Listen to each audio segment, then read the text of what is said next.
И снова всем привет, с вами русский сумасшедший пилот со своим слегка замученным Хапсан Зина 2+. Сегодня я хочу рассказать вам о том, какие аксессуары я приобрел за год эксплуатации этого дрона и какими аксессуарами я пользуюсь в итоге. Поехали!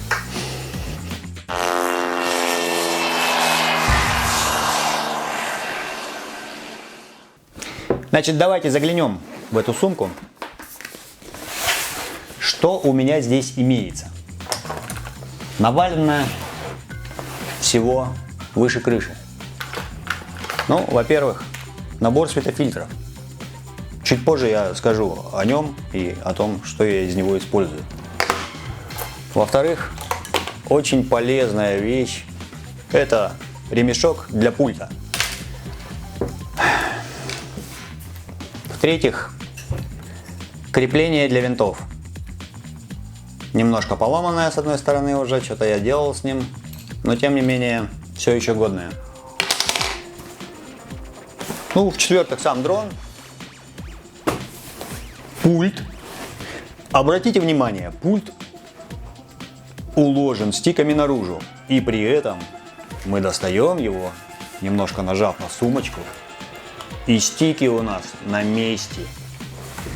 Их не надо откручивать и не надо вставлять постоянно в пульт, чтобы не потерять их. У меня один раз была ситуация, когда один из стиков потерялся в машине, когда мы ехали на Аргиджек или куда-то в другое место, не помню. Значит, есть второй отдел. Во втором отделе место под запасную, под вторую батарею, которая у меня сейчас где-то на зарядке. И тут у меня всякие прибамбасы. У меня здесь комплекты винтов дополнительные, которых я набрал в неимоверном количестве, учитывая то, как я его эксплуатирую. Но на самом деле вот красные винты я так и не удосужился поставить. Это не родные хапсановские винты, это реплики, наверное, так можно сказать.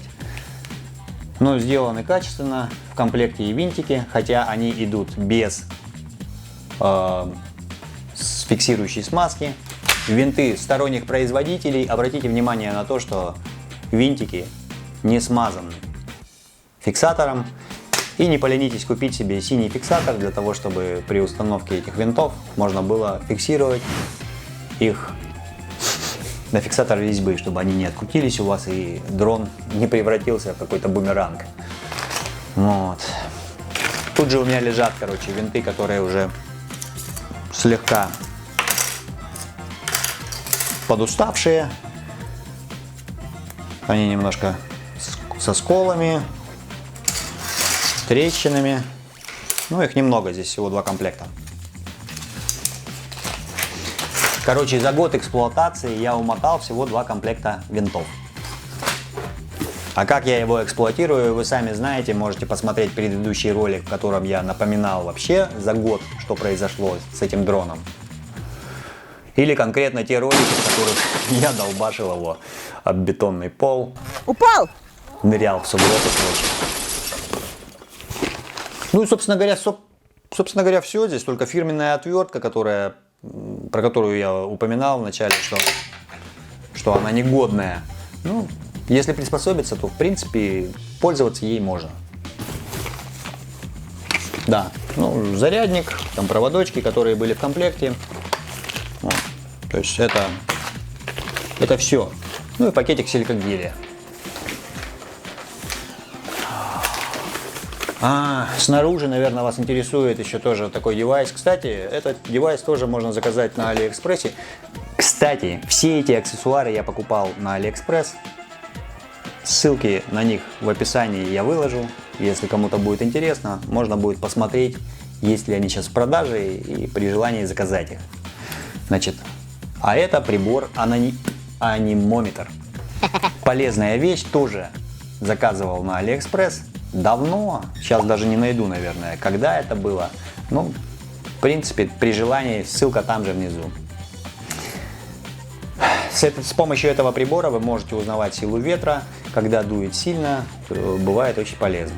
Но для того, чтобы вы имели актуальные данные, лучше всего подняться максимально высоко, куда-нибудь на возвышенность, на пригорок, горку, то есть лучше на перегиб. Там сила ветра будет максимальней. Значит, ну, про ремень я уже сказал. Ремень – вещь архиполезная. То есть он цепляется на пульт, здесь есть специальные защелочки, то есть вы защелкнули эти защелочки и все.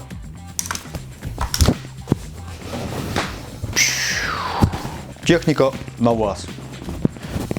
Руки свободны, когда вы поймали дрон, там, собираете его, там, кругом снег или лужи.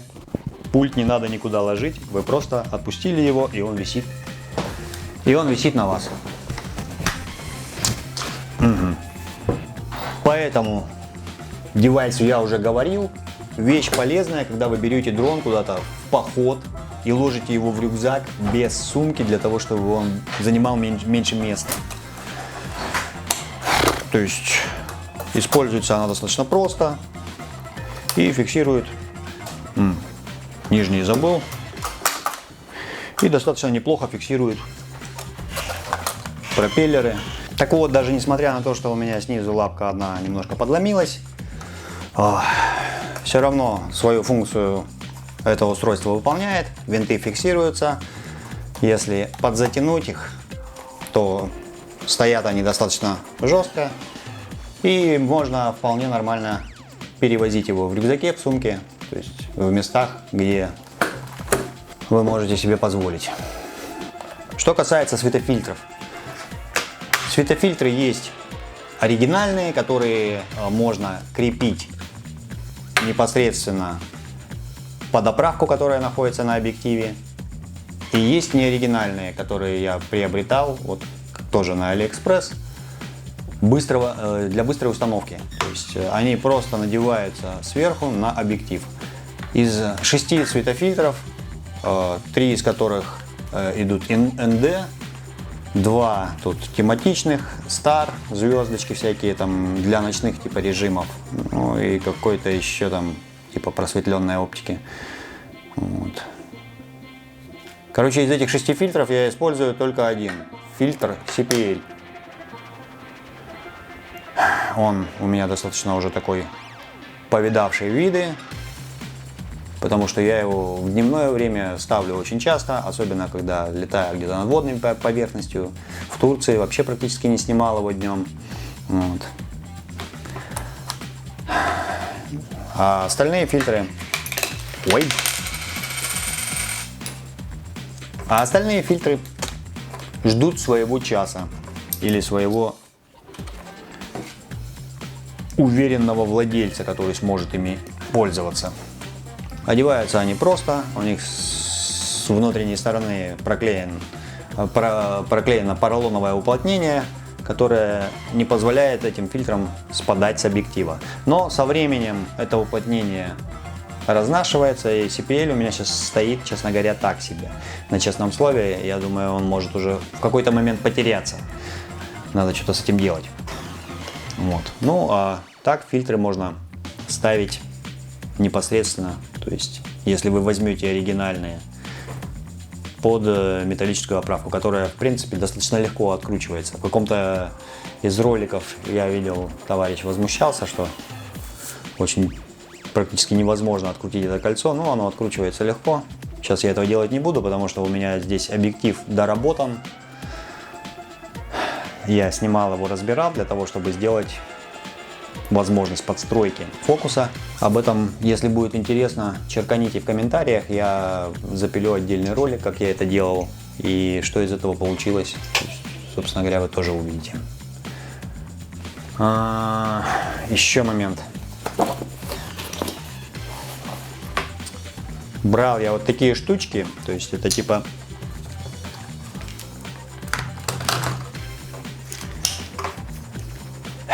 квадратные штучки, это закрывашечки вот под эти аккумуляторы. Не заказывайте. Вещь архибесполезная. За все время эксплуатации я ни разу не ставил их на аккумуляторы. Их у меня всего 2, один на зарядке, другой в дроне. Возможности и необходимости такой вообще не возникает. Ну, собственно говоря, все. Еще народ берет там всякие наклейки, которые там меняют вид и прочее. Но это уже на любителя. Если есть желание, то есть извращаться, конечно, можно. Можно взять кисточкой дрон покрасить. Коврик для взлета и посадки. Полезная штука, особенно летом, особенно когда много пыли.